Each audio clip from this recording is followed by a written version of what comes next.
the invasion of the Soviet Union in 1941, it became a camp for Soviet POWs. It was in 1942 that the camp was expanded and Auschwitz II, also known as Birkenau, opened. Birkenau became a work and extermination camp for Jews that remained in existence until its liberation by Soviet troops on January 27, 1945. That day is now marked as International Holocaust Remembrance Day. During the course of its existence, approximately 1.3 million Jews were murdered at Auschwitz. So why has this camp's name become synonymous with the Holocaust? Well, first of all, as the Soviet liberators were approaching, the Germans had to evacuate the camp in a hurry. And while they did blow up the remaining crematoria, many of the records were not destroyed, so we have those. The property then became a museum that is visited by millions of visitors each year. So that has also made it very much in our consciousness. In addition, Auschwitz had almost 200,000 survivors, and those survivors bore witness to the atrocities that occurred there in their testimony and artwork, however they could. But it is the photographic evidence that was scarce. And what we do have is what Dr. Wiesen will be exploring tonight. Dr. Jonathan Wiesen is currently the chair of the Department of History at UAB, a position he assumed in January of 2019. He also serves on the board of directors of the Birmingham Holocaust Education Center. Dr. Wiesen received a BA in history from the University of California, Berkeley. He received his master's and PhD from Brown University. He served as a visiting assistant professor at Colgate University and later joined the faculty at Southern Illinois University, where he rose to history department chair in 2016. Dr. Wiesen's research interests include modern European history, German history, Nazi Germany, the Holocaust, and comparative racism. His passion for modern German history emerged out of his childhood. He was raised in Boston and LA in the 70s and grew up barely one generation removed from the Holocaust.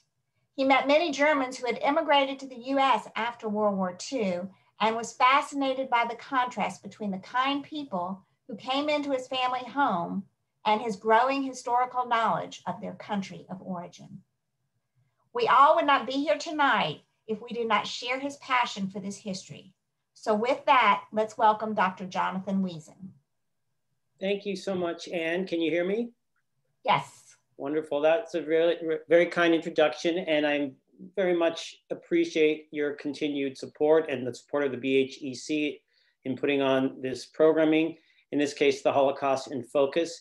I am particularly grateful because these are two photo albums that I will talk about that are obviously very disturbing, but that provoke and have provoked in my teaching so much thought and discussion and deep reflection that I'm hoping I can at least capture some of that through the Zoom medium, though it's trickier. I'm used to having a smaller group that we can sort of bounce ideas off of, especially when you're analyzing or looking at visual sources, but we'll have to make do.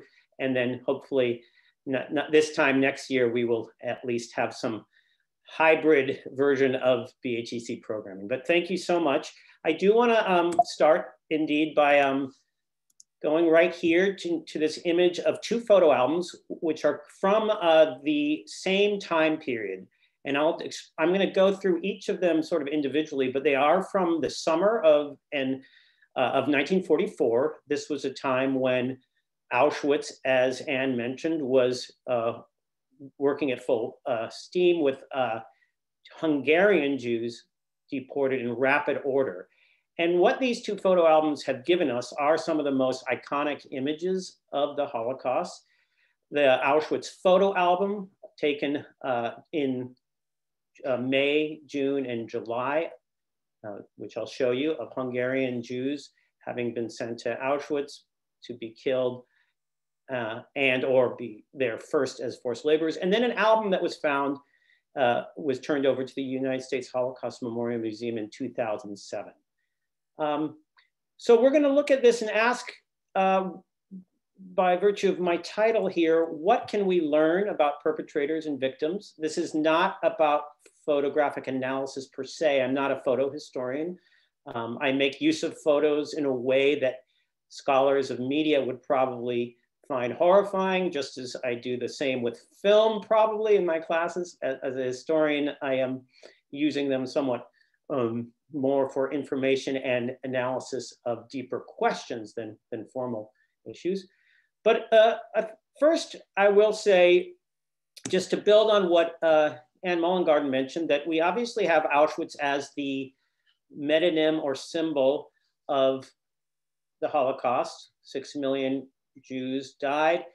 And within these concentration and death camps, many hundreds of thousands of others. Hitler killed 11 million non-combatants from 1939 to 1945. 1.1 million Jews were murdered in Auschwitz. And as you see on the map here, I don't know, I think you can see my pointer too, is that correct? But if you, either way, I have a pointer here, you can see the rail transport, major deportation to extermination camps. Most of the ones from throughout Europe came to Auschwitz. So from Western Europe and France and Belgium and Netherlands, as far south as Salonika and Greece, Italian Jews. And then we have a distinct difference in that in 1942 and 1943, the bloodiest years of the Holocaust, most of Polish and Eastern European Jewry was wiped out at the camps that have come down in history. And we know some of us better than others: Treblinka, Sobibor, Belzec, Majdanek, Chelmno, etc. So what do we know about this first album called sort of colloquially the Auschwitz Album? Well, the Auschwitz Album is linked to a woman named Lilly Jacobs. Lilly Jacobs was 18 years old when she was sent from Hungary on May 24th, 1944 to Auschwitz. She arrived in 2 days later, May 26th, and she was 18 and she stayed in Auschwitz. She was fortunate enough to have been spared the immediate directions to go left, and there she is in the center with her shaved head. She stayed through the winter, and then Lilly Jacobs was, like, as the camp was being evacuated with the Soviets coming from the east, Lilly Jacobs, like many others, had to move on foot or on occasion in trucks, but in most cases through so-called death marches to another concentration camp on German soil known as Dora Mittelbau. So you see that in the yellow. So Auschwitz is over here. And if you don't see my pointer, then you'll see. We do see your pointer. Thank you, Anne. So obviously that's a long move all the way to Dora Mittelbau, where Jews and forced laborers had to dig tunnels for the construction of the V2 rocket program. Dora Mittelbau is also where, in February, as was mentioned, the entire staff of the Auschwitz concentration and death camp left, and most of them went to Dora Mittelbau to preside over the camp as long as they could. Now, this is incidentally, there's a bit of Alabama history here in Dora, because that is where the workers for Werner von Braun, as in Huntsville's Werner von Braun, he led the program for the V2, or Revenge rocket to Vergeltungsrocket. rocket. Dora and Werner von Braun visited the camp in 1944, where he called for 150,000, 1,500 French slave laborers, in addition to other slave laborers. So Lilly Jacobs made her way to Dora, and on the day of liberation, she found a photo album in an empty room that is the one that I showed at the beginning. She opened it up and she saw a famous picture that is perhaps the most iconic, one of the most iconic, and that is of her brothers, Lilly's brothers Yisrael and Selig. Most of you know this image. we're going to get back to it and try to figure out why it's there. But obviously she took the photo album, she held on to it. An American who liberated the camp apparently tried to take it from her, and she would not give it up. And so she had this photo album. Now, just by way of sort of iconic images, this is one that we, for a variety of reasons, associate with the Holocaust. In fact, it's become a sort of seminal photo linked to memorial sites as well. And it's maybe reminiscent too of another image, which is of an unnamed boy. Some of you, of course, know this too, the so-called Warsaw Ghetto Boy. In April of 1943, he had come out of hiding with an SS commander behind him pointing his gun. And there is some question as to who he is. But these images of children, of course, not only are they sort of powerful emotionally, but they sort of stand as photographs that they challenge us to sort of think about the inhumanity. Now, eventually, Lilly Jacobs, and her name is spelled different ways, but eventually she moved to Miami. She held on to the album. She showed it to people, and she even made copies of it for a museum in Prague, but eventually she was convinced to give the original over to Yad Vashem, the memorial site in Jerusalem in 1980. And there is Lilly Jacobs, along with Nazi hunter Sergei Klarsfeld, who convinced her. But during the time between 1945, when she got the album, in 1980, she was able to give some sense of closure, perhaps, or meaning to people who traveled to Miami to look at the album, to maybe identify relatives. A lot of tears were shed over that album. And she removed some photos and gave them to people who asked for them. So what is the context? Before I go into the sort of what this album means to us as historians and as students of the Holocaust, there's of course a broader context that has to do with the so-called Hungarian action.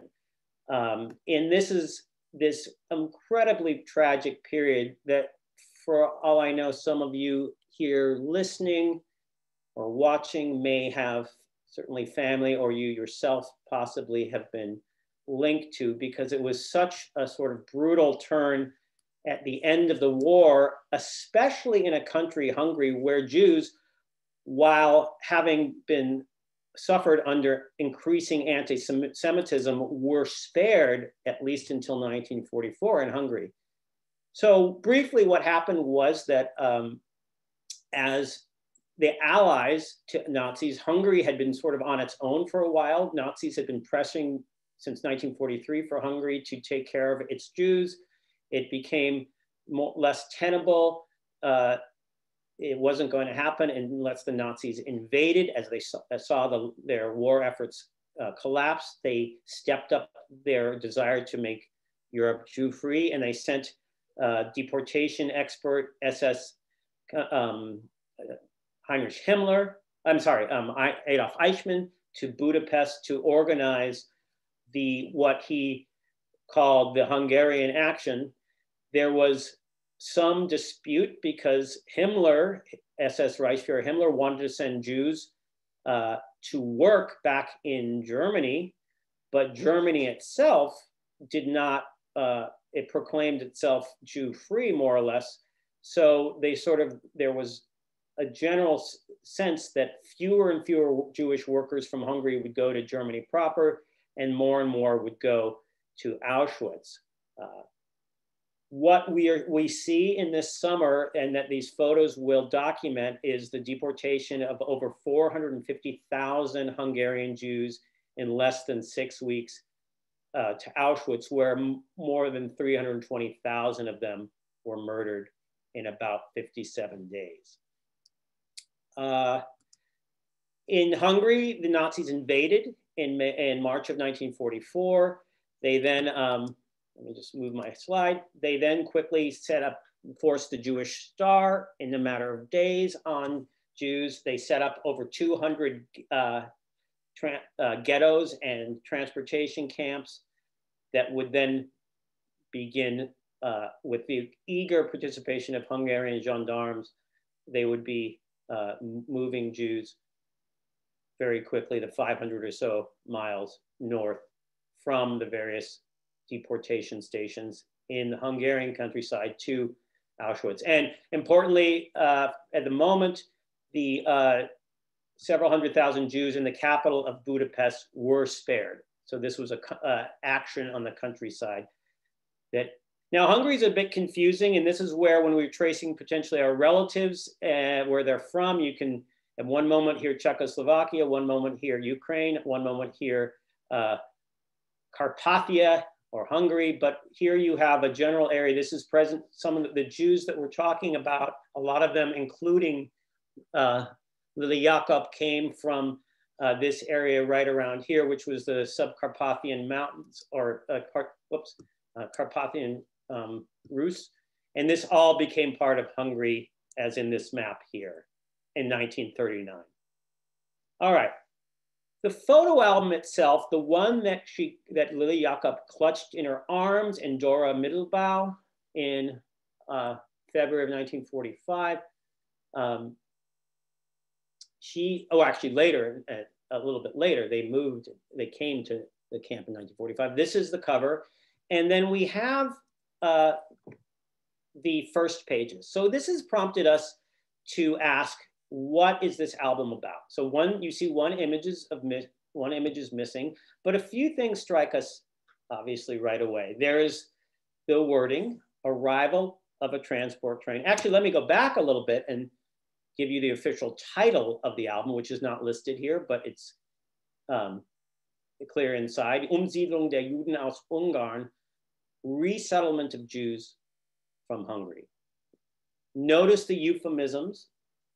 It's not about, they're not even using the term deportation. They're not using the term killing or mass killing. And they're not using slave labor or forced labor or Arbeit, which means work or labor. It's the resettlement of Jews from Hungary, which gives you a sense that there is some language that you're going to encounter that's bureaucratese, official, and serves a purpose. We notice that the Ankunft, the arrival of transport train, greets the person who opens it up. In the very the actual writing there was by a Polish calligrapher who was a prisoner at Auschwitz. He testified later. Now we ask ourselves what the purpose of this album was. About 15 were produced according to testimony, and it was not clear for a long time what the point of it was. We have since learned, including with the help of Stefan Hörtler and Tal Brutmann and others who just published a couple of years ago, a really powerful sort of explication of this book. There were it's seen as, clearly this is a photo collection that probably SS Reichsführer Heinrich Himmler ordered. Photography was forbidden as a rule. And that's why we have, as Anne mentioned, so few photographs of Auschwitz and other death centers. What we have here is the beginnings of a documentation by SS photographers and personnel who want to show a process that's methodical and clearly following the guidebooks, the rules. There was originally a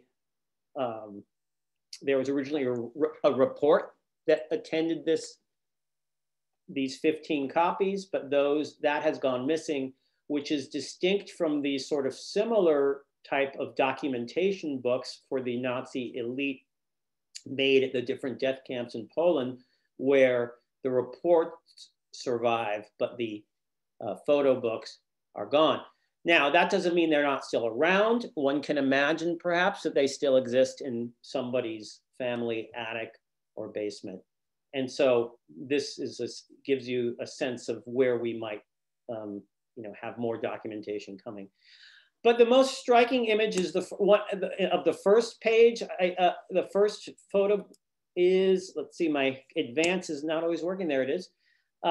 This is the first train that's documented in photography. 10 days, May 16th is when the Hungarian countryside action begins.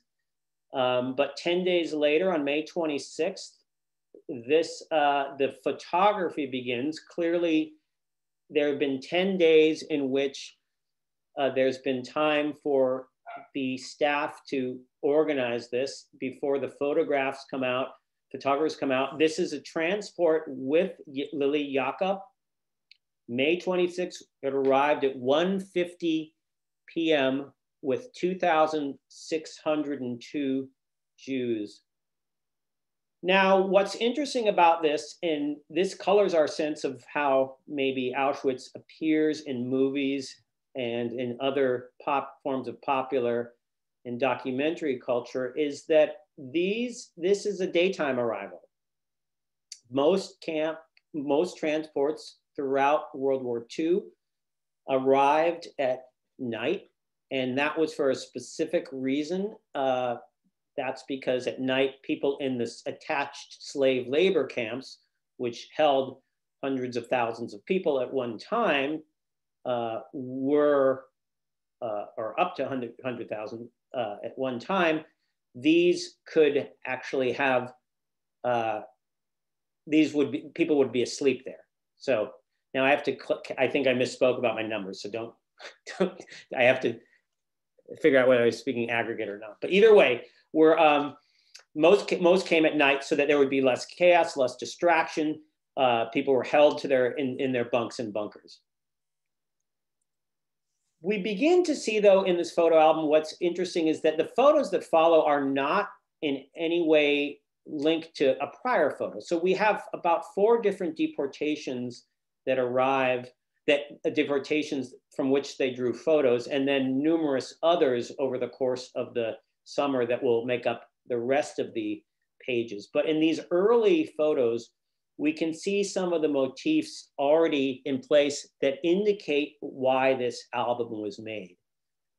For example, it's clear that the photographers wanted to document what they saw as an orderly process, an orderly disembarkation.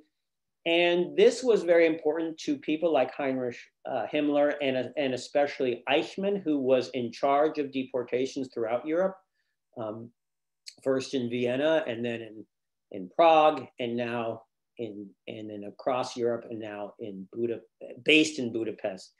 He was intent on killing as many people in the shortest period of time, and he announced his competition with the commandant from 1942 of the Warsaw Ghetto, which moved so many people to their death so quickly. He wanted to outdo him.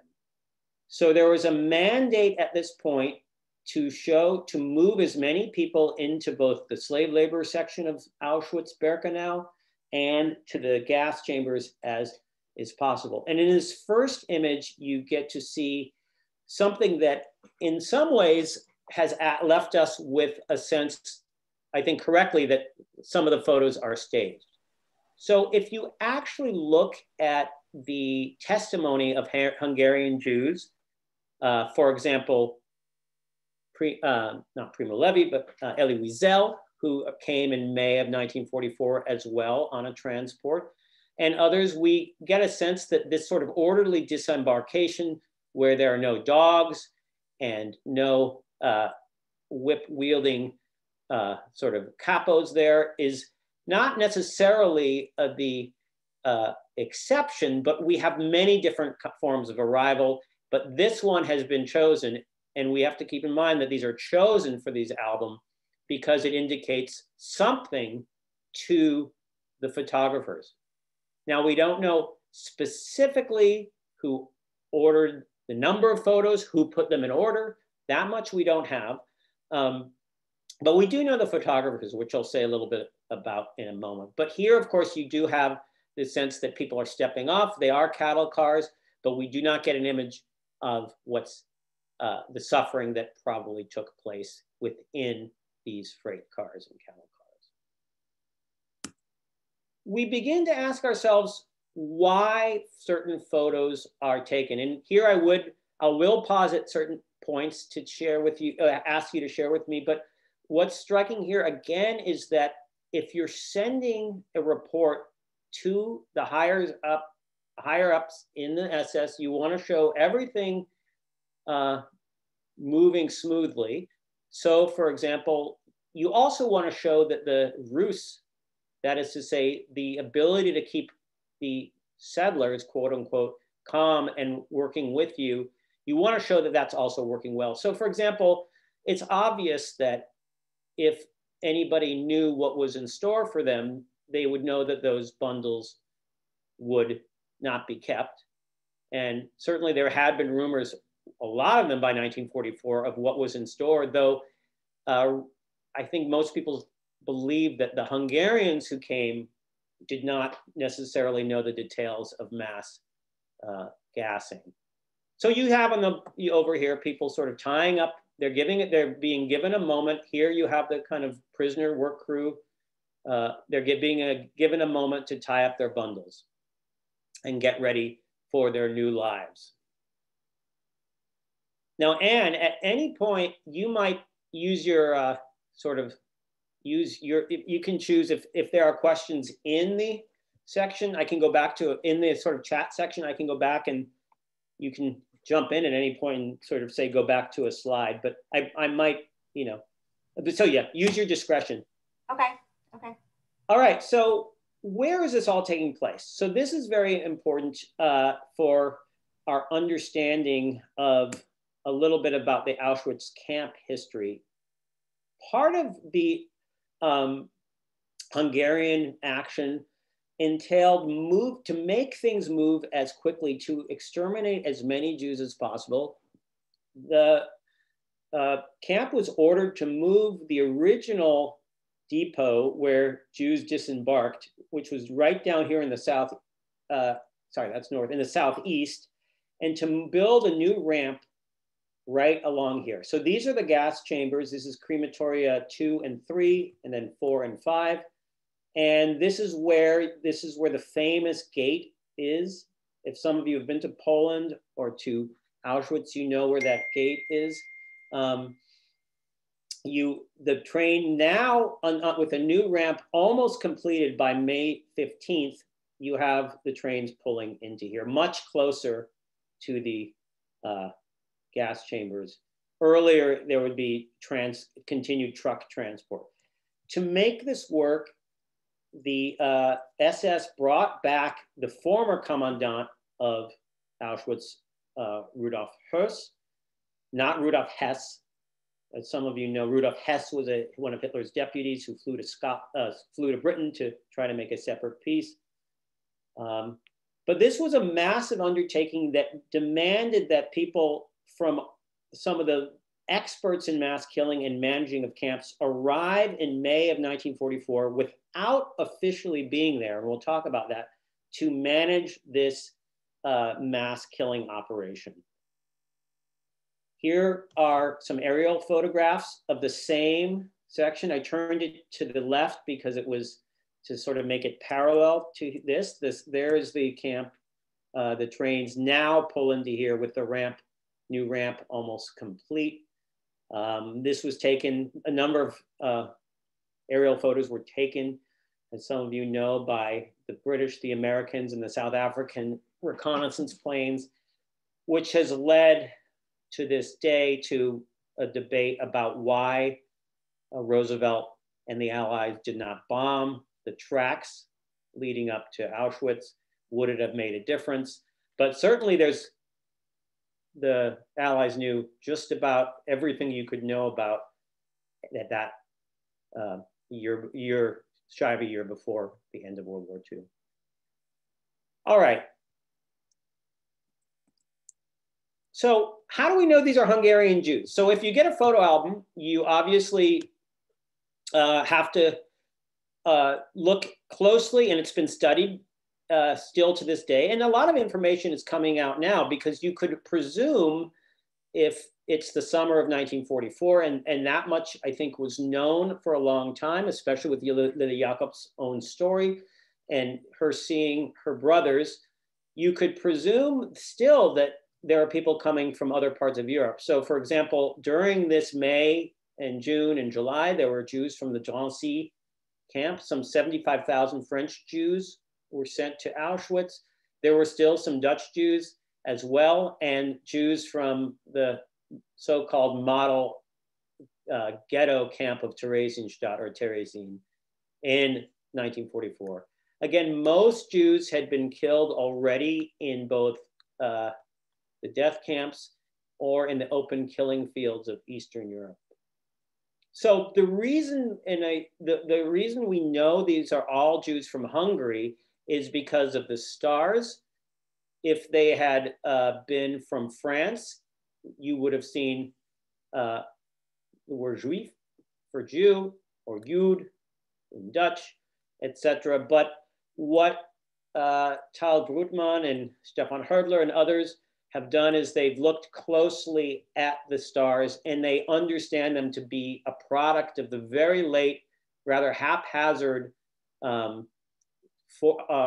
enforcement of the Jewish star in rural Hungary, which meant that you didn't even have time, or you were not asked to print it on your, you couldn't buy a pre-printed one, and every child over the age of 6 in Hungary was forced to wear one quickly.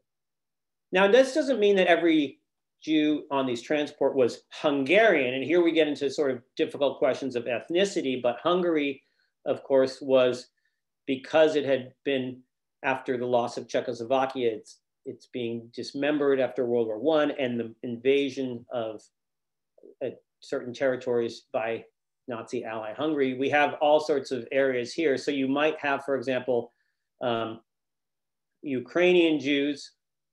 An area where Lilly Jacobs came from is actually in what's contemporary Ukraine, but also you have Slovaks, Hungarians. Now, we won't get into the question of whether Jews in this area identified as Slovenes or Ukrainians. It's a more complicated story. Most saw themselves as Jews, but doesn't mean they all spoke the same language. But these are all transports from Hungary. As you move on to the,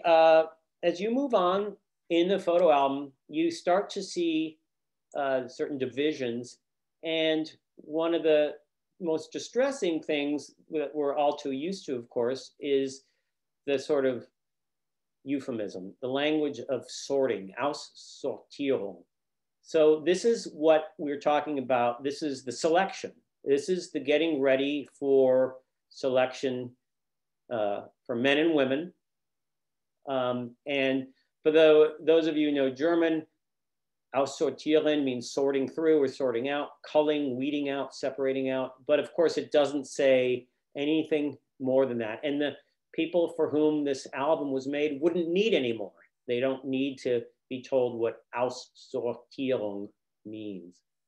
So who are these photographers? Who are these people? Well, there are 2 photographers that are known to have taken these pictures, and they both belong to the camp's Erkennungsdienst, which is its information or photographic service. One of them was named Ernst Hoffmann, who had been a teacher in Thuringia, Germany, and then joined the SS and was deputy, second in command of the identification service or photography service. And then there was Bernard Walter, who was the director. And what he did was, the 2 men, sometimes standing in empty freight cars, sometimes passing the Hungarians who arrived, they took probably hundreds of photos and then put together 197 photos. And the album itself had about 193 when Lilly Jacobs gave it back, or gave it to Yad Vashem. So one of the things we have to think about again is, why were certain pictures included and why were certain ones not? What is missing? What were the choices? So that's something we can discuss as well. But now we sort of move through the album and we find ourselves, we find ourselves sort of struck by very, very painful images. Some I'll show on their sort of originally photographed page. Some I'll show mostly as separated photos, but these images are supposed to make an impression of volume, but order. So volume, but also of order. So men to the left, women to the right in these photos. Again, there were only so many they could take because of during the daytime, because most transports were at night, though because of the desire to kill Jews around the clock, you now had more and more coming during the day. And this allowed people to, Hoffman and Bernard to take, Hoffman and Walter to take images like this. Now, for historians of photography, or those who have sort of noticed some of the straight lines and the straight parallel to the train tracks, sort of at a visual level, the lines of the deportees are this kind of incorporated into the camp's architectural structure. But that's not something I can say a lot more about. But what's interesting to me, having followed the kind of story of this album, is that, you know, if you still go online and type in the Auschwitz album or the Lilly Jacobs album, you get something like the following that I was just reading. This photo that you're looking at now shows new arrivals being herded like cattle by SS officers. Now, it's certainly a fair thing to say, given that they arrived, these Jews from Hungary arrived in cattle cars, freight cars. There's nothing controversial about that, but what's interesting is that the people who took the photo and the 15 people who received these albums would disagree vehemently. They would see things as calm. They would not see chaos or crime. And you can imagine perhaps that they threw out photos or didn't keep the photos of more desperate scenes. And yet there's enough violence in here that I think fuels us and fires us up to understand the beastliness of it. But what's interesting here is that you have an officer with another one looking on, sort of addressing people like they're answering questions like kind sort of avuncular figures. And at least that was the impression they wanted. A woman has been sent on, she has her baby. There's a man talking to the guard. There is no sense of violence. The reality, of course, is that there's cruelty and wanton killing. And so what's fascinating here is that we find, because we understand what's going on, a kind of vileness that the photographers themselves were, at that point, had inured themselves to and were simply proud of a job well done. And Jonathan, I'm going to interrupt. Can I interrupt 1 second? I did want to point out a couple of things that I noticed, and that was that some of these photos, the photographer is standing in the boxcars, and some of them they're standing on top of the boxcars. Yep. And so there's almost like a pause in the action in order for the photographers to get to those rooftops to take the pictures. Mm-hmm. And so, yes, they are very staged. And then the question becomes, well, if this had been the only evidence that we had and we did not have survivor testimonies as to what was actually going on, how would our story of what happened at Auschwitz be different? Great question. And I'm not going to answer it because it's an unanswerable question, except to say that we would possibly, we might not know that. We might simply, with all of its ghastliness, take the Germans' words that they ran a sort of well-oiled system of killing, which is in some ways what we still talk about when we see the horrors of the gas chambers, that this is sort of mechanized German ingenuity at its most sort of logically horrible.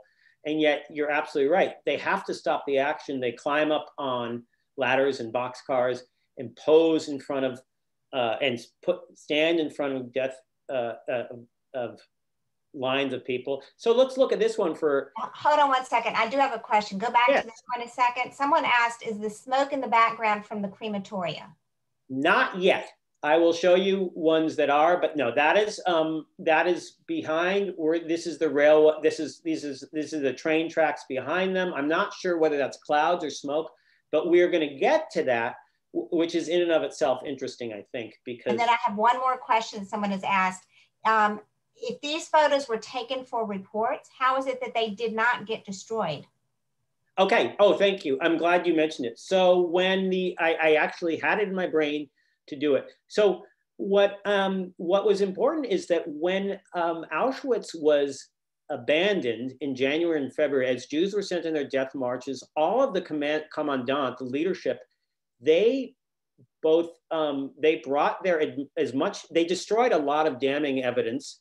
Of course, the SS, the personnel files, anything related to, bonfires were set all over the camp in January of 45. But when they went to Mittelbau Dora and essentially took up the commandant, the command there, they took some things with them. And now 14 of these 15 photo albums do not survive. Why somebody, and maybe it was the photographer who also went, these SS photographers also went there, maybe he wanted to keep it as a souvenir. As we'll see, this is part of the thinking of what they accomplished, but they weren't able to destroy anything. And in fact, the reason we have so much on Auschwitz is that it wasn't, that what we do have was taken with the commanders into American territory. So the Americans liberated Dora, and that's why we have as much in the National Archives now as we do. So somebody pointed to this photo, and this leads us to another question. And at one point, as I read articles about this, it says this perpetuates a narrative in which Jews, this is actually what I think, I can't remember now who wrote this, but this perpetuates a narrative in which Jews who were persecuted only ever appear as passive, nameless victims. One of the things I've been trying to do with this photo album is to see where, even if there's a photographer directing you or telling you what to do or catching you perhaps off guard, but more often not, whether we can sort of see something different than this passive, nameless victim. So, and as a matter of fact, we do know some of the names of the victims, partly because of Lilly Jacobs showing it to people and some of the work that's been done by Holocaust historians. But I think more interestingly, we can perhaps, and maybe this is to no avail, but we, and certainly my students in the past, have studied faces to see if there's any agency there, if there's any dignity there. And so we begin to sort of look perhaps at a child's face at the camera, or we begin to see moments that are familiar to us to try to understand not so much what they were going through, but whether there can be some moments of defiance even, or calm. Now, we'll get back to that theme. I just want to indicate again the photo of the SS man being very well behaved, well ordered, following the guidelines, because there were manuals about how to handle this. I don't have a copy of this, those sort of pages from the guidelines. But again, people are crowding around, almost like asking a policeman on the beat directions, and staged in a way that it does minimize the horror. Okay, I have a question. Why do you think this is a selection? My students have pointed out the kind of nature of this photo, which is slightly less staged. We see a man looking at the health of this gentleman, trying to decide if he will go to work or go to his death. Why do you think this woman was included in the photo album?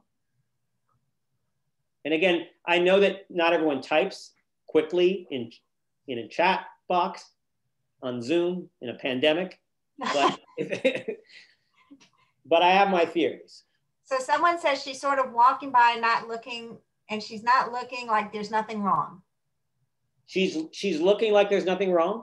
Yes. Yes, I think that's certainly related to it. I think, yeah, I think that's right. I think someone else says she looks like she's in motion. Did they not plan for her to be there? They may not have planned for her to be there, but they certainly included 15 copies and 15 different photo albums of this. We presume that all the photo albums were the same. I think that was the testimony of the Polish calligrapher. Someone else says that she looks young and healthy and fit for work. Absolutely. I think that's it. I think all of these are true. I think there's a few things going on here. I think there's a certain sense that there is a sort of relaxed even openness to your new fate as a resettled Jew, a sort of dynamism, a kind of sense that things are in motion, exactly, like things are moving swiftly, that we have a woman who's clearly been sent to her right. So she's going to labor. She's a woman who is fit and healthy. But one of the challenges now here, and when we point this out, is to understand competing desires among photographers and propagandists in Nazi Germany. And that's that there's a risk, depending on your audience, of portraying Jews as healthy and able. And that's that after so many years of propaganda indicating both that Jews were sort of lazy, people of the book who couldn't do anything but make money or exploit, that there's always a tension anyway in the Nazis when you have to kind of acknowledge that Jews worked and worked well, whether it be in the Lodz ghetto or at these camps, that always challenged the sort of propaganda. But it depends on your audience. If you see this photograph in your Heinrich Himmler, you're not going to be suddenly sort of kind of jolted into this sense that a sort of beautiful young woman defies the propaganda that you've been selling. But if you're making a movie for, let's say, for the general public, then you emphasize Jewish depravity, which you yourself, as the Nazis, have made happen. So, for example, there's an unfinished film that was made, a propaganda film in the Warsaw Ghetto that you can watch. There's a powerful film, some of you may have seen it, called The Film Unfinished, a documentary. And here, what you have is the Nazi filmmaker working with multiple stereotypes to try to make sure that the audience, which never got to see the film, would see something abhorrent. And in this case, in these are not colorized, these are the real photos. You see children who are, because they're starving, and these are painful, it's a painful movie to watch, sort of come to resemble something other than your own child if you're a middle-class burgher, or you see something that you attribute, or for example, on this picture, you see two components of Nazi propaganda that are central to the filmmakers, and that's one of Jews living in squalor. So a lot of this film emphasizes that even though Jews were forced into this, and you show what comes to be emphasized in this unmade film of wealthy Jews who simply don't care. So it's both Jewish wealth and lack of concern for their, they would step on a kind of hungry person to get ahead, and Jewish depravity. And so you could take a tour through trolley of the Lodz and Warsaw ghettos, and you have German soldiers writing back that the images we saw are exactly what we learned about in school. So this sort of twisted thinking of Germans about how to kind of make reality conform through starvation and ghettoization, conform to the stereotypes. But in this case, it's for SSIs only, and you don't have to do, you can emphasize other things. And you can even show, for example, both an orderliness, but a certain humanity, if you will, in the minds of the guards, where you're going to allow a woman perhaps to step out of line without hurting her back end. Now, what would happen when the photographer is not there? We don't know. But here we're faced again also with this powerful image of the sort of boy who stares at the camera. You'll see children in these photos who are much more enamored of photography and this fact that someone's telling you to pose. I am sort of haunted by this particular photo of a little boy dressed to the nines. His parents have made sure he has not just a nice winter coat, nice coat, but a nice, potentially nice hat. And he is looking at the camera, perhaps not dissimilarly to the Auschwitz or Warsaw Ghetto boy. Sorry, there's a dog going, my doggy's to the left, going outside. He sort of telling us, or telling the photographer perhaps to think about him for a moment.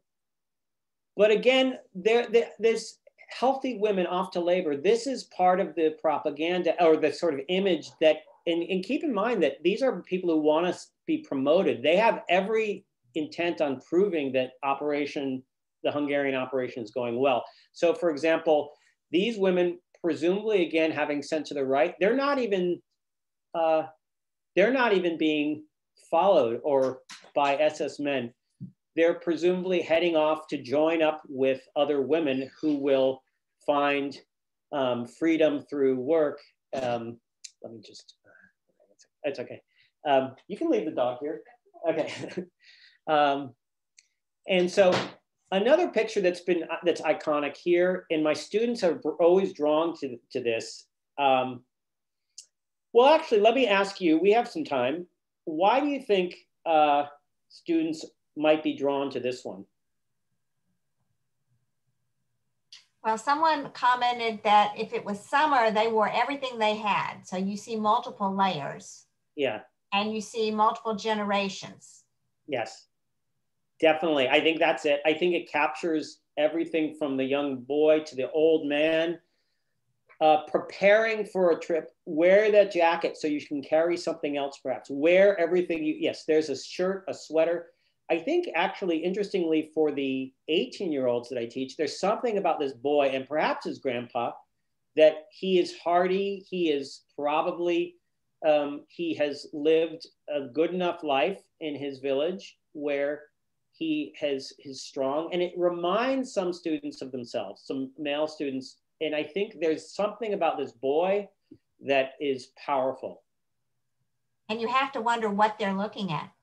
The father and the boy. There's a distraction off to their left, right? What are they looking at? And you notice it's a certain generation they're not reacting to it. Another one where there's a pose, stopped in your tracks. And this one is striking again because we all know when our children get tired of waiting in line, they squat down like that.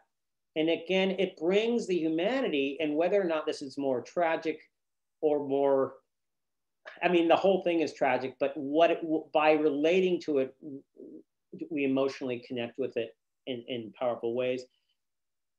Again, I think you have images that I'm going to move through quickly so I can go to the other photo album, but you again have within its context, the two boys, possibly. I think there's a level of cruelty here where the photographers are going to show boys who clearly will not survive. And these are Lilly's brothers. Although I did hear, I may have to talk to you about this, Anne, afterwards, but in the most recent lecture by Stefan Herdler, I think he came to claim that they are not her brothers, though I believe that in most literature up to this very day on the Holocaust Museum site in Washington, they're identified as her brothers, and you would presume that she could identify them. Women are not hysterical. Women are calm, even smiling. And you see, is it a forced smile? Is it a smile? Does it show the temperament of this woman as opposed to maybe this woman? Is she told? Are they told to smile to the little that they can at risk of punishment?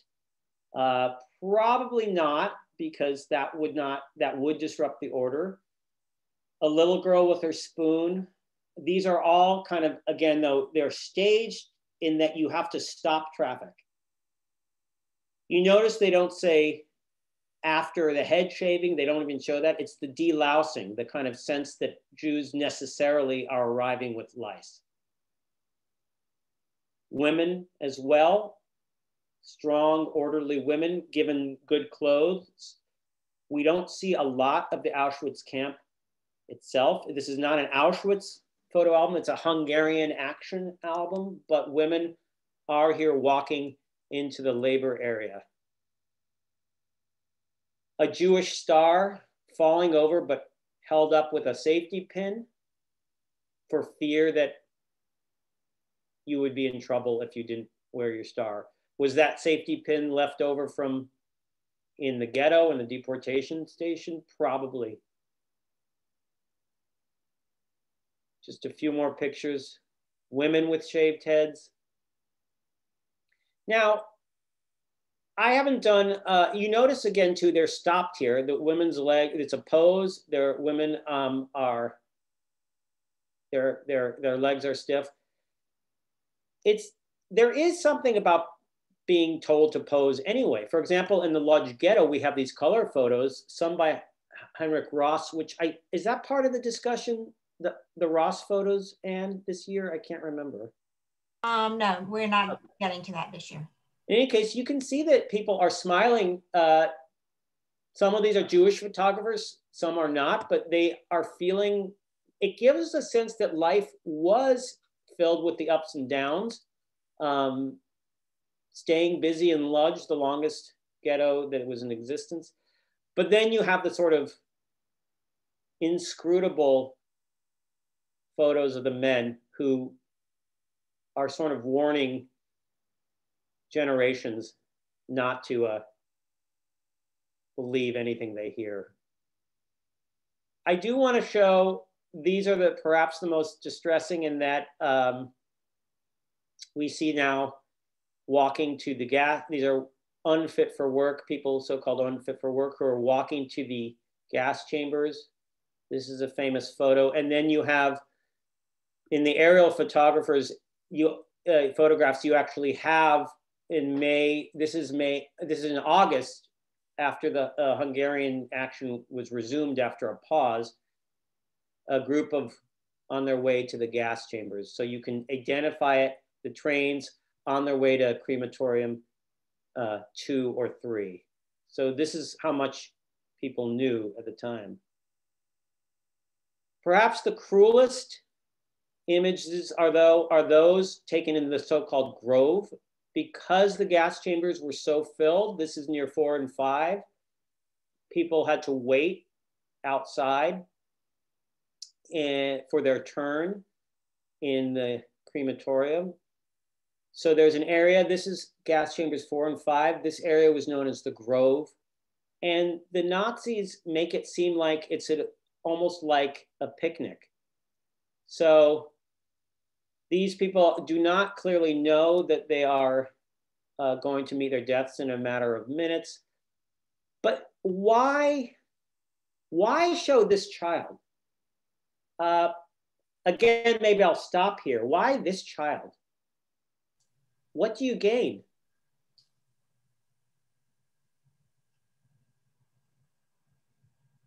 My sense is always that this calm, bucolic scene with the little boy would somehow it would present a challenge to people who have their own children. But again, we have to realize that to get this far, no image like this will probably move somebody committed to the genocide. What you have instead is a scene of look how well we've done. Look how calm we've kept people. These twin boys are even happy to be there.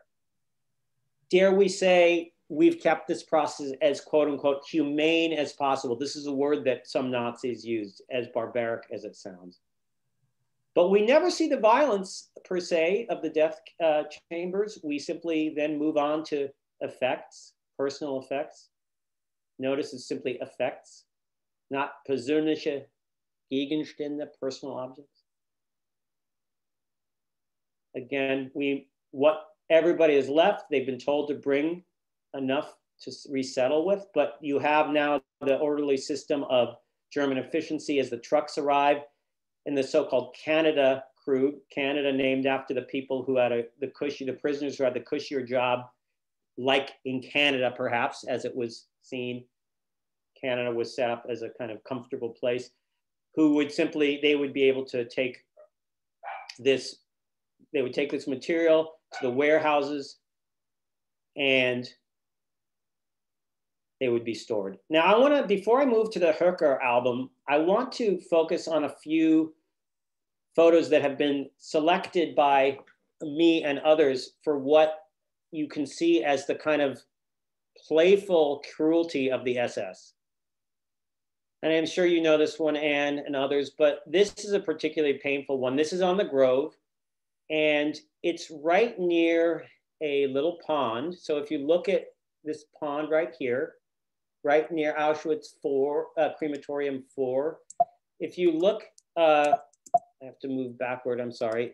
There's actually a woman drinking water, and there's a man heading down with his water jug. This is a pond where they threw ashes of the deceased Jews. And the photographer is clearly trying to have a laugh that this older man is about to drink water with the ashes of his fellow Jews.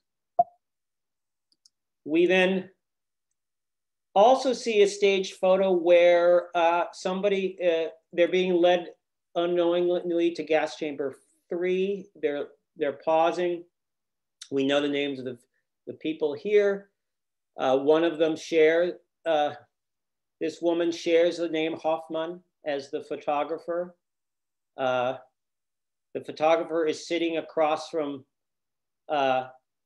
sitting on the steps of crematorium 3, taking a picture framed by crematorium 4, making sure that we see both the people and the building that they'll soon enter.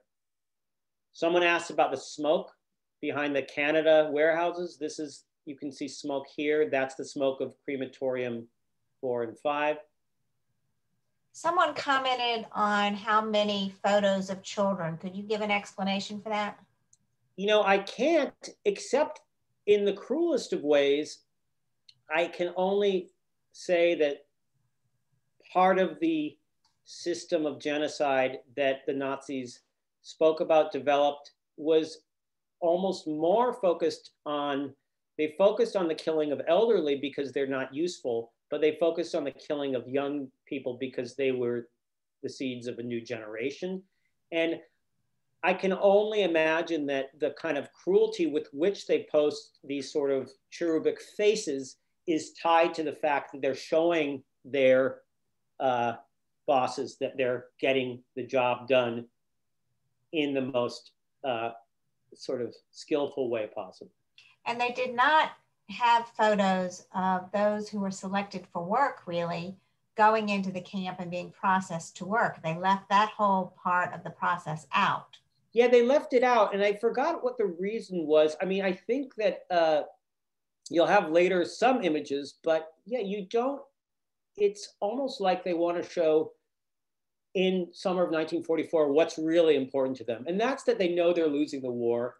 And the idea, Eichmann's idea, really wins out. The idea of killing more. Now, Himmler is, of course, one of the architects of genocide, but he is thinking more strategically, maybe eventually trying to make a separate peace with the Allies.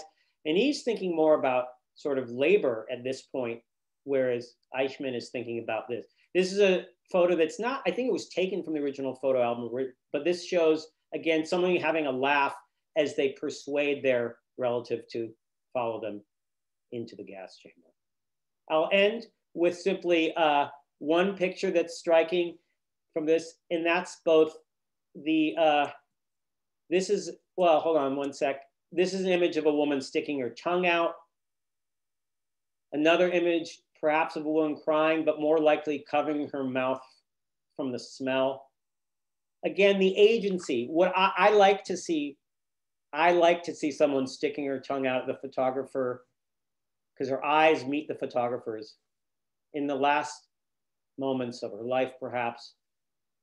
although she's been probably chosen for forced labor. So this is, you know, this is very, very painful material. And what's even more distressing is the second photo album, which was found, which an American found and kept with him until 2007, when he gave it over to the USHMM, the United States Holocaust Memorial Museum. And there they got to work, their photographic experts and their historians got to work, and they were able, after much time, to figure out who these men were on the cover. Because all it says is with SS Commandant Major Baer, Sturmbahn Führer Baer, who was the commandant of Auschwitz I, the original camp, June 21st, 1944. And they figured it out that it was the second in command to Major Baer, a guy named Karl Friedrich Höcker. This album is striking in that it places people at Auschwitz who were never officially there. So we know that during this ramped up killing period, the Nazis brought their best and their brightest killers, where there is no paperwork about their being there. And yet there they are in this photo album. Josef Kramer in charge of Birkenau.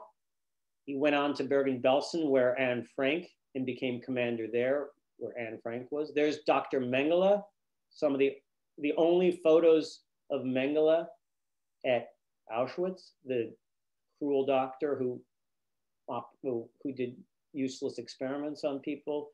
We have Richard Baer, the commandant of Auschwitz I. We have Karl Höcker, his photo album, and we have an unidentified person on the right who's now been since identified as a man named Anton Schumann. Smiling, relaxed. They're having a good time. This photo album is ultimately about what happens when they're not working. Men at rest. There's Mengele posing, showing off their uniforms, and having a drink on the campgrounds. Again, second in command to the Auschwitz I camp, Karl Höcker. But here I want to pause a little bit. And some of you have seen these since the story broke of this photo album. But this is the most striking and I think disturbing part of the album. Karl Höcker arrived in May. He had been at Majdanek at another death camp. He was certainly aware, very skilled at presiding over mass killing. And he was able to enjoy his time in July of 1944 at the Auschwitz resort, built in 1943 on the Sola River. This is in Poland. This is Solahütte. This is 18 miles by car, built in 1943. It's a sub-camp of Auschwitz in that prisoners did the groundwork there. And this is a collection of photos now taken at a time when people congratulated themselves on killing 320,000 Hungarian Jews. You are being rewarded with some time off. There's an absolutely chilled out Karl Höcker with some workers. Families arrived. There have been much documentation about how trains were sealed for wives and children to relax. But here's where we get into some very powerful analyses of the women at Auschwitz. These are called SS Helferinnen. They've been trained. They're members of the SS. They've been trained as typists and teletypists, clerks. They're responsible for taking shorthand or reporting or doing phone calls back to Berlin, reporting on how things are going. What strikes you about this photo?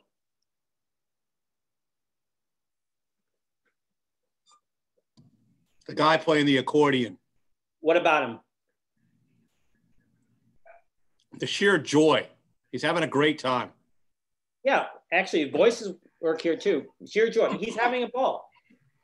What about the women? Having a great time, lighthearted. I don't think they're thinking about it one way or the other. I think they're just happy and they're just being themselves. And I mean, no good human being could be watching this and not be somewhat sad. And they're not hiding it. They're just having a good time. Period. Having a good time. They went through Himmler's Reichsschule for SS helpers, a Reich School for SS helpers. They went through ideological training. These are not the same as, these are women from ages 20 to early 30s. These are not women who sort of are thinking per se that they're just kind of going on a short trip to a new assignment. They knew what was going on by their very work. But then this gets my class to thinking, are these monsters? Are they sociopaths? Is this compartmentalization? And I think the photo, and jump in anytime too, but again, a striking photo here is the sing-along. This is the top brass of the worst death camp in history. And they're having a sing-along. So somebody has commented that normally you would think of the women as who would be more empathetic, and they're seeing the exact opposite here, that they're joining in. Yep, I think that's very much true. There's been a law in the German historical literature that I've studied for a long time. In the 1970s, there was a sense that German women were victims of Nazism because, of course, certainly they were victims of forced sterilization. They were forced sort of to perform as the Hausfrau. But in fact, we now know through the work of many historians that women were essential parts. They didn't necessarily design the killing system, but they were essential parts in the killing east and in these camps. And yet it does challenge us because of our gendered roles of the perpetrator. This is a striking close-up of the front row. Again, you have all the people who you can imagine. Höcker himself, there's leaning back is the head of the entire camp, Höss. There's Otto Moll right here, who headed the gas chamber system. There's the designer of Solahütte. There's Mengele. Many of these people would be hanged at the end of the war. John, someone commented on the identification of all of these people, and I do know that they did end up using facial recognition software to identify some of these people. Right, they use facial recognition software. They use incredibly very good zoom lenses. They looked at the uniforms. They looked at the medals. And they looked at some of the they got the sort of defendants lists at the Auschwitz trials under Polish occupation, and then again in the 1960s. So for example, we know that this man was head of 2 crematoria or gas chambers. This man who's belting it out is absolutely gleeful. And yet these images challenge us, I think, because there's a part of us who buys in, I think, except perhaps for these men, into the notion that sort of people could compartmentalize themselves. And because it took so many Germans to run the trains, to plan the timetables, to do the desk work, that they could see themselves as somehow immune from the more horrid aspects. And yet these men clearly are of a different caliber. And yet my students and I and you perhaps ask, are they monsters? Is that a historical category? Is evil historical category? Is certainly sociopath is a psycho-historical category. They're deeply ideological. They're deeply committed to what they're doing. thoughts when you see this? There's Höcker serving blueberries to his Helferinnen, his SS office workers. Anything stand out?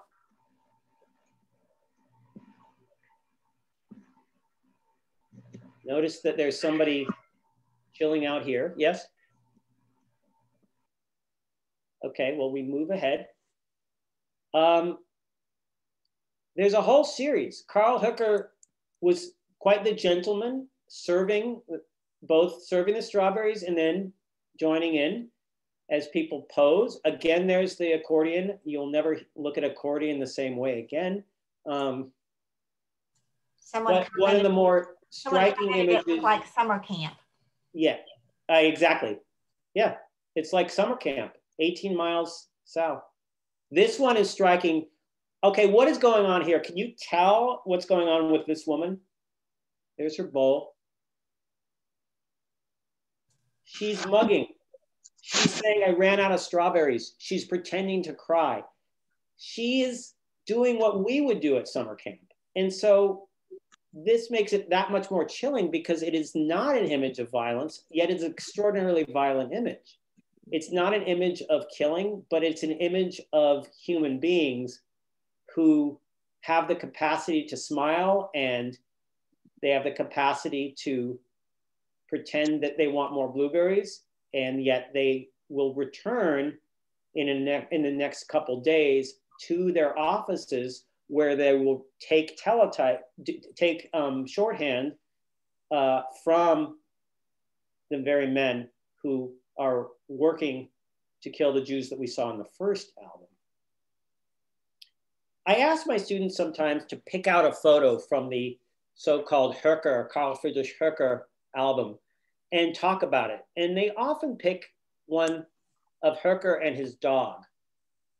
And I ask them why, they have to explain it. And again, for them and for us, one associates your relationships to animals, perhaps with your own, ironically even, your own humanity. So how you treat animals is perhaps a measure of how you are as a person. Yet we know, of course, that Hitler had his dog Blondie. And we know that the Nazis cared more about animals than about certain human beings. All of the anti-vivisection laws, all of the laws about testing products forbidden on animals. And yet Carl Höcker does the same thing, his photographer does the same thing that we do. Does this make him more human? And again, these are possibly theological questions that I ask somewhat hypothetically, but also if you want to answer.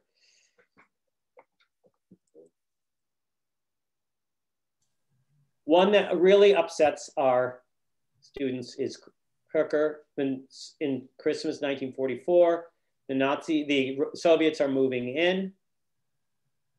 They're days away, they're a month away.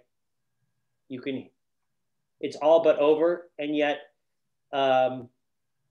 he finds time to celebrate with a big tree, not just the holiday, but one might think perhaps, at least for some Nazis, the person in the teachings for whom you celebrate, perhaps not. But this is a very powerful image that comes toward the end of the book. All right, that's the last image I want to show, and I want people to jump in, but I have 7 more minutes, and I'd like to just expose you to tie up some loose ends. And one of the ways I want to do this is to talk to you who, most of you are not 18 and 19, but to show some of the challenges I've had and what I do about it in making the Holocaust, which is all too real to your generation and my generation and your family and some of your parents perhaps. Sometimes students see this as ancient history. When you're 18, something that's 20 years old seems old. So what I try to do is to show some of the painful ironies, some of the painful but important kind of moments of continuity. So for example, what I did just for this is I took the day that the very first train arrived from Verhova in Hungary, and I looked at the Birmingham news. So the train arrives at 1:50 p.m. near Krakow, which is 7 hours difference. So that morning in Birmingham, you're getting up at 6:50 at the same time, and you're opening the Birmingham news. You're getting ready for work. And what do you read? Well, it's about graduation time. So Jefferson County schools are getting ready for graduation. You have Corner High School, you have Mortimer Jordan High School, Warrior High School, Brighton High School, Powderly High School, Muscota High School, Warrior Negro High School. And you also have an announcement that Bull Connor, city commissioner, has spoken to the Rotarians, Rotary of Jasper, and he has announced that to keep kids from being out in the streets and delinquent, that after high school football games, there are going to be high school dances so that you can keep watch on them. And it's working very well. But this sort of sense of both familiarity to the students, same day, when you're opening your paper, you're reading about the posits, and you're reading about the creature comforts that we take for granted. This summer, you're gonna perhaps buy a Sealy for your house, or you're going to buy paint, or you're going to buy outdoor furniture, or you're going to buy indoor furniture. That these are two different worlds overlapping and yet far apart. And I think, and this is a day when the Red Sox, what did they beat? They beat the, I can't remember now. The Red Sox beat, I can't remember. Somebody beat the White Sox 4-0. You just flip through the paper and you realize again that these are sort of familiar to us. Over the mountain, you can buy a 3-bedroom house, 5-bedroom house for $7,500. Kind of amazing. You can buy, rent a house. You can rent a nice, you can rent 3 nice large rooms in a Christian home of a middle-aged couple on 12th Street. So we look, and when we're looking at students and photography and the Holocaust, we're trying to understand, not just by saying that your grandparents or your great-grandparents fought in World War II, but that our same institutions were there, that life was familiar, and that people enjoyed a similar life who found themselves caught up in this horror. How about colorizing photos though? I don't know, I don't think so. Earlier this year, a photographer colorized them. I don't think you need to do that to make it real, but perhaps you do. I think this is a pretty poor job of colorization. This is a bit more interesting. These are photos of Jews taken at Auschwitz and a Polish woman on the top. That's done perhaps more effectively. But is it different than, let's say, a girl from the same town where Lilly Jacobs came from? I just looked up her town, Bilki, Ukraine, Western Ukraine, which was part of Hungary then. Magdalena or Magda Mermelstein, who survived. She's 10. Do we need, and I'm going to leave you with these questions, do we need to artificially force our students to understand, sort of relate? Perhaps, perhaps not. I'll say 2 more things. First of all, what happens to Carl Höcker? He's sentenced, he becomes a bank teller after the war. Though in 1963, he's arrested and he's sentenced to 7 years in prison for he claimed that he had nothing to do with the deaths at Auschwitz, and he claimed that till his death. He was sentenced in 1965 to 7 years. He got out in 1970 and returned to work as a bank cashier. Again, he was sentenced in 1989 to 4 years in prison for having procured Zyklon B gas at Majdanek camp, a death camp. And he died in 2000, a year after Lilly Jacobs died in Miami. We got 2 minutes. I guess I didn't leave that much time for discussion. It's a little tricky, but we can go on for 2 minutes, or we can simply wrap it up. I'll give it to you, Anne. People have had comments, but you know, I think we've covered most of that. If there's something that you're dying to ask a question, just quickly type it in there. Otherwise, I think we're going to probably wrap up. I will say that we will have a recording of this posted on our website. So if you want to go back and rewatch or send it to someone else to watch, please take advantage of that. And also to be on the lookout, we will be sending you a survey that helps us to improve our programming. So we would appreciate it if you would take a moment and try to fill that out for us. But Jonathan, thank you so much. And I think we all learned a whole lot, and we'll really look at these photos a lot differently. Thank you, Anne. And thanks to all of you for coming, and thanks for bearing with my sort of lecture Zoom style. As I said, I prefer to hear from you as we analyze photos, but I do appreciate this opportunity. So thank you. Thank you all, and have a good evening. Good night.